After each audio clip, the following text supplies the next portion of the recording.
আবারও স্বাগত, দেখছেন সব খবর।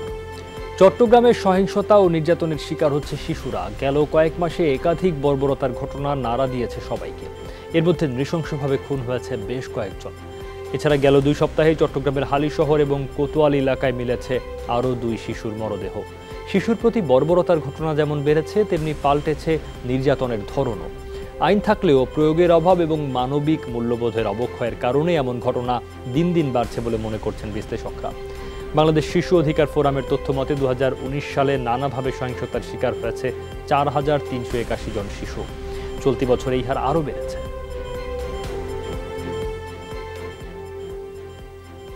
বাচ্চারা খেলতে গেলে তাদের বক্তব্য যে ওই বাচ্চাদের খেলতে না করছে, এক পর্যায়ে তারা যখন কথা শুনেনি একটা বাচ্চাকে ধরে নির্যাতন করছে। আমাদের সন্দেহ হয় যেটা আত্মহত্যা না, এবং ওই সময় কেউ অভিযোগও করে নাই। সন্দেহের প্রেক্ষিতে আমরা লাশ পাঠাতে ময়নাতদন্তের জন্য। সম্প্রতি আমরা ময়নাতদন্ত রিপোর্ট পাই, যেমন দেখা যাচ্ছে এটা শ্বাসরোধ করে হত্যা করা হয়েছে। মানুষের প্রতি যে মমত্ববোধ, ভালোবাসা, মানুষ হিসেবে আমার যে সমাজের প্রতি, জনপদের প্রতি দায়বদ্ধতা, দায়বোধ, সেই বিষয়টা বোধহয় আমরা একেবারেই ভুলে যাচ্ছি। যত আইন হয়েছে বিশ্বের কোথাও সেই আইন, মানে আমার মনে হয় না তো আইন হয়েছে সহিংসতার বিরুদ্ধে। নারী ও শিশুর প্রতি যে সহিংসতা, আমার মনে হয় আইনগুলোর প্রয়োগ খুবই জরুরি হয়ে গেছে। করোনাকালে উত্তরের বিভিন্ন এলাকায় বেড়েছে বাল্য বিয়ের প্রবণতা। মহামারীতে স্কুল বন্ধ থাকায় অনেক বাবা মাই কম বয়সী মেয়ের বিয়ে দিয়ে দিচ্ছেন। খোঁজ নিয়ে জানা যায়, চরাঞ্চলে বাল্য বিয়ে করে সংসার করছে অনেকেই। সেই সংখ্যাটা করোনাকালে বেড়েছে আরও। শিক্ষা প্রতিষ্ঠান বন্ধ থাকায় বেড়েছে ঝরে পড়া শিক্ষার্থীর সংখ্যাও। অভিভাবকরা তাই অনেক মেয়েরই বিয়ে দিয়ে দিচ্ছেন। প্রশাসন খবর পেয়ে অনেক বিয়ে বন্ধ করছে, তবে অজানাই থেকে যাচ্ছে বেশিরভাগ ঘটনা। বেসরকারি একটি উন্নয়ন সংস্থার তথ্য, 2017 সালের ডিসেম্বর থেকে 2020 সালের আগস্ট পর্যন্ত কুড়িগ্রামে বাল্য বিয়ে হয় 2603টি। বিয়ে বন্ধ হয়েছে 961টি মাত্র। কোন জায়গায় বিয়ে করছে তাও বলে নেই, এটা সত্য কথা মিস করেন না। আবার ছবি ভিডিও তুলেন না। এলাকার লোক আছে বলেন, আমাকে কিছু বলেন না। পড়াশোনা কতদিন আগে বাদ দিছো? বেশি দিন না, অল্প। বয়স কত? 18-19। এটি বড় করে তাহলে ডিমেন্স হবে বেশি, কিভাবে বিয়ে দিবি? তার জন্য ছোটতে মানে 2-4 বছরতে বিয়ে দেয়। বাচ্চা নিয়ে আসে, বাচ্চা অপুষ্টকর, মাটাও মানে হাঁটতে পারে না। বাচ্চা হওয়ার পরে আরো মানে বেশি সমস্যা দেখা দেয়। অনেক সময় একটু ভুয়া কাজী থাকে বা ইমামরা থাকে, আমিন ধরে বিয়ে পড়ায় দেয়। আইনগতভাবে দেখা তাদেরকে পরে ধরা যায়। নিয়মিতভাবে সচেতনতামূলক কর্মসূচি চালানো হয়। বিশেষ করে বিভিন্ন এনজিও প্রতিনিধি যারা আছেন তাদের নিয়ে একটি প্ল্যাটফর্ম তৈরি করা হয়েছে, যাতে কুড়িগ্রাম জেলায় আমরা বাল্যবিবাহ প্রতিরোধ করতে পারি। 31 অক্টোবর রাতে খাবার খাওয়ার পরপরই অসুস্থ হয়ে পড়েন রুমা ও তার 2 ছেলে বিজয় আর দুর্জয়। 2 সন্তান হাসপাতাল থেকে সুস্থ হয়ে বাড়ি ফিরলেও না ফেরার দেশে পাড়ি জমিয়েছেন মা। 3 সপ্তাহ পার হলেও এখনও অজানা কিভাবে মারা গেছেন পাবনার সুজানগরে 3 সন্তানের জননী রুমা খাতুন। স্বজনদের দাবি, শ্বশুরবাড়ির লোকজনই বিষ খাইয়ে তাকে হত্যা করেছে। অন্যদিকে স্বামী ও শাশুড়ি বলছেন তারা বুঝতে পারছেন না কিভাবে মৃত্যু হলো রুমা খাতুনের। এই ঘটনায় সুজানগর থানায় একটি অপমৃত্যু মামলা হয়েছে। পুলিশ বলছে ময়নাতদন্ত প্রতিবেদন পেলেই জানা যাবে মৃত্যুর কারণ। মাঝে মাঝেই টাকা পয়সা নেওয়ার জন্য আমাদের বাড়িতে পাঠাতো। তো আমরা যতটুকু সাহায্য হেল্প করতাম, তারপরেও আবার পাঠাতো। আমার ভাগ্নে বিজয়, দুর্জয়, এদেরকে এবং আমার বোনকে ওই ফ্যামিলির সবাই মেরে ফেলে দেওয়ার জন্য চক্রান্ত করে বিষ মিশিয়ে খাবারের সাথে তাদেরকে মেরে ফেলে চাচ্ছিল। আমি টিভি দেখতেছিলাম আর হগলগুলি শিখতে পারি উঠলি, এতেই জানিনি। আমি যা দেখেন মরিয়ে গেছে। বিষ খাইছে কি কেউ খাওয়াইছে এবার সম্বন্ধে কেউ জানিনি। আমার জীবনে কখনোই আমি শ্বশুর বাড়িতে কোনো আবদারও করিনি, আমার বড় বোন কাছে আবদারও করিনি। ইনশাল্লাহ আমার যা আছে এতেই আমার না। পোস্টমর্টেমের রিপোর্ট পাওয়া গেলে এই রুমা খাতুনের মৃত্যু সম্পর্কে সুস্পষ্ট মতামত আমরা পাব, এবং সেক্ষেত্রে আমরা আরও বেশি আইনগত ব্যবস্থা নিয়ে দ্রুত তদন্ত শেষ করে আমরা দোষীদের বিরুদ্ধে শাস্তির জন্য আদালতে প্রেরণ করতে পারব।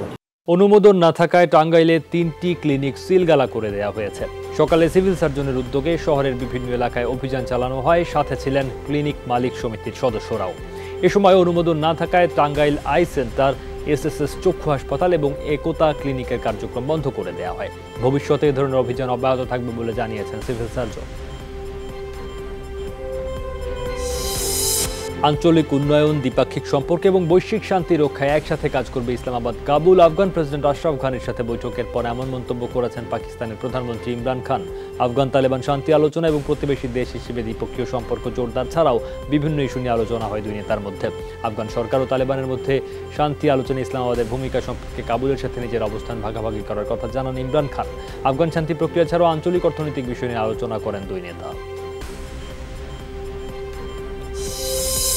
বার্সেলোনা নিয়ে আবারও বিরক্তি প্রকাশ করলেন আর্জেন্টিন তারকা লিওনেল মেসি। কাতালান ক্লাবটিতে চলছে মেসির ত্রাসের রাজত্ব। সতীর্থ আন্তোয়ান গ্রিজম্যানের সাবেক এজেন্ট এরিকের এমন বক্তব্যের জবাবে বিরক্তি প্রকাশ করেন এলেন টেন। আর এইসব নিয়ে সমালোচনার মাঝে নতুন বিপত্তি ঘটে স্প্যানিশ বিমানবন্দরে। আর্জেন্টিনা থেকে ফেরার পর কর্মকর্তাদের জেরার মুখে পড়েন মেসি। প্রায় 1 ঘন্টা জিজ্ঞাসাবাদ করা হয় তাকে। এ নিয়ে ক্ষোভ জানান তিনি। আমি ক্লাবের সকল সমস্যার কারণ, এটা শুনতে শুনতে ক্লান্ত। আর 15 ঘন্টা বিমান ভ্রমণ শেষে দেখি কর কর্তৃপক্ষ আমার জন্য অপেক্ষা করছে। এটা পাগলামো, বিরক্তিকর। সুশান্ত সিং রাজপুতের রহস্যজনক মৃত্যুর পর থেকেই বলিউডের বহু তারকার দিকে আঙুল তোলে নেটিজেনদের একাংশ। সম্প্রতি নাম আসে বলিউডের খিলাড়ি খ্যাত তারকা অক্ষয় কুমারের। রাশিদ সিদ্দিকী নামের এক ইউটিউবার কিছুদিন আগে ইউটিউবে প্রচারণা চালিয়েছিলেন যে অক্ষয় কুমার সুশান্তের মৃত্যু নিয়ে মুম্বাই পুলিশ এবং আদিত্য ঠাকরের সঙ্গে গোপন বৈঠক করেন এবং সুশান্তের প্রেমিকা রিয়াকে কানাডায় পৌঁছে দেওয়ারও পরিকল্পনা করেন। এসএসসি 2000 ব্যাচ গ্রুপ 20 বছর পূর্তি উদযাপন করেছে। এই উপলক্ষে করোনা পরিস্থিতিতে স্বেচ্ছাসেবা ও গ্রুপের উদ্যোক্তা বন্ধুদের বিশেষ সম্মাননা জানিয়েছে 2000 ব্যাচের আমরাই কিংবদন্তি গ্রুপ। সকালে রাজধানীর একটি কনভেনশন সেন্টারে এই অনুষ্ঠান অনুষ্ঠিত হয়। গ্রুপটি সামাজিক দায়বদ্ধতা থেকে বিভিন্ন সামাজিক কাজে নিজেদের নিয়োজিত রেখেছে। এর মধ্যে অন্যতম ফ্রি হেলথ ক্যাম্প, শীতবস্ত্র বিতরণ, রক্তদান কর্মসূচি ও দরিদ্রদের মধ্যে খাদ্য বিতরণ করে থাকে। আমরাই কিংবদন্তি অনলাইন ভিত্তিক 35,000-এর সদস্যের এই পরিবার 2017 সালে যাত্রা শুরু করে। করোনা পরিস্থিতিতে স্বাস্থ্যবিধি মেনে সাংস্কৃতিক অনুষ্ঠানের আয়োজন করা হয়। জাতীয় পর্যায়ের বিভিন্ন শিল্পীদের পাশাপাশি 2000 ব্যাচের বন্ধুরাও অনুষ্ঠানে অংশ নেন।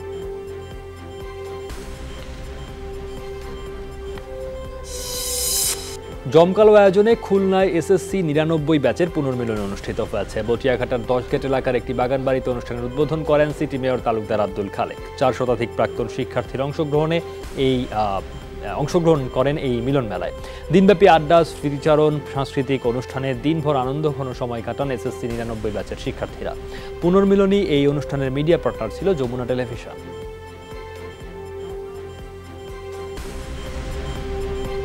সেই স্কুল জীবনের যে আনন্দ, ভালো লাগা, এটা নতুনভাবে ফিরে পেয়েছি আমরা এখানে এসে। আমাদের সব বন্ধুদের সাথে দেখা করা, তাদের সুখ দুঃখের আলাপ, খুলনা সব কমিউনিটি এক করা, মানে একটা আনন্দ ফুর্তি। অনুষ্ঠানটা করতে পারেও আমাদেরও খুব আনন্দ লাগছে। অনেক পুরনো বন্ধুদের, স্কুল বন্ধুদের পাইছি। সবাইকে একত্রিত করে একটা প্ল্যাটফর্মে এনে আমরা দেশের এবং দেশের মানুষের এবং আমাদের 99 বন্ধুদের উপকারে সর্বোচ্চ চেষ্টা চালিয়ে যাচ্ছি সারা বাংলাদেশ ব্যাপী। সত্যাশ্রয়ী শ্রীরাম মণ্ডলীর মহাসম্মেলন 2020 অনুষ্ঠিত হয়েছে। দেশ ও দেশের বাইরে থেকে শ্রীরাম ঠাকুরের ভক্তরা এতে অংশ নেন। সকালে রাজধানীর ইঞ্জিনিয়ার্স ইনস্টিটিউটে এই মহাসম্মেলন অনুষ্ঠিত হয়।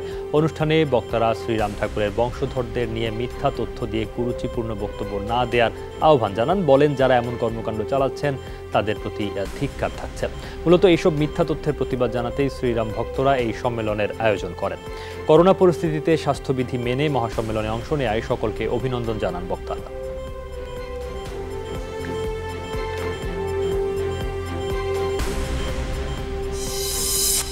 সবে হয়ে গেল বাংলাদেশ ফুটবল ফেডারেশন বাফুফের জমজমাট নির্বাচন। পুরনোরাই নতুন করে দায়িত্বে। ঢাকার মাঠে এরই মাঝে গড়িয়েছে খেলা, মাঠে ফিরেছে দর্শকও। তবে এর পুরো উল্টো চিত্র বরিশালের ফুটবলের। মাঠে খেলা নেই বেশ কয়েক বছর, হারিয়ে যাচ্ছে স্থানীয় ফুটবল। অথচ একটা সময় ফুটবলের রাজত্ব ছিল দক্ষিণাঞ্চলের ক্রীড়াঙ্গনে। এখান থেকে নামি দামি ফুটবলার উঠে এসেছেন জাতীয় পর্যায়ে। তবে সে সবই এখন সোনালী অতীত। স্থানীয়ভাবে লিগ না হওয়ায় ঢাকার ক্লাবগুলোতে সুযোগ হচ্ছে না অনেক প্রতিভাবান ফুটবলারের। সংগঠকদের দাবি, এর জন্য দায়ী জেলার দায়িত্বশীলরা আর নিয়ন্ত্রক ডিএফএ। ম্যানচেস্টার সিটির সঙ্গে চুক্তির মেয়াদ আরও 2 বছর বাড়িয়েছেন কোচ পেপ গার্দিওলা। নতুন চুক্তি অনুযায়ী আগামী 2022-23 মৌসুম পর্যন্ত ইংলিশ ক্লাবটির কোচের দায়িত্বে থাকবেন তিনি। এর আগে 2016 সালে সিটিজেনদের কোচ হিসেবে যোগ দেন গার্দিওলা। এ সময় ক্লাবটিকে 2টি প্রিমিয়ার লিগ ও একটি এফএ কাপ সহ মোট 8টি শিরোপা এনে দেন এই কাতালান কোচ। 2008 সালে স্প্যানিশ জায়ান্ট বার্সেলোনার হয়ে শুরু করেন কোচিং ক্যারিয়ার। এরপর 3 বছর ডাগ আউট সামলেছেন জার্মান ক্লাব বায়ার্ন মিউনিখের তার অধীনে EPL এ প্রথম দল হিসেবে এক মৌসুম 100 পয়েন্ট অর্জন করে ম্যান সিটি। যদিও চলতি মৌসুমে শুরুটা ভালো হয়নি ক্লাবটির। 7 ম্যাচে 12 পয়েন্টে টেবিলের 10 নম্বর অবস্থান সিটি।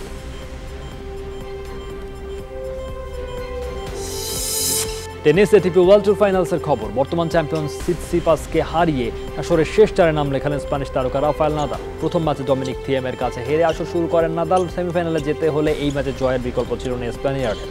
হাড্ডাহাড্ডি লড়াইয়ে প্রথম সেট জিতে নেন 6-4 গেমে, তবে 4-6 গেমে হেরে বসেন পরের সেট। অবশ্য শেষ সেট 6-2 গেমে জিতে আসলে সেমিফাইনাল নিশ্চিত করেন নাদাল।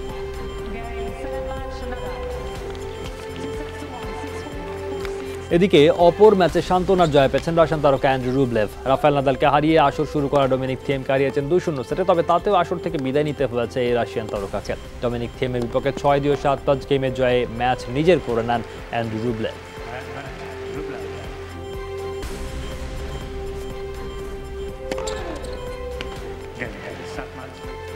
এই ছিল আজকের সব খবরে। 24 ঘন্টায় যমুনা টেলিভিশনের সাথে থাকতে ভিজিট করুন আমাদের website, Facebook page, YouTube channel. Log in করুন www.jomuna.tv, facebook/যমুনা টেলিভিশন, youtube/যমুনা টিভি বিডি।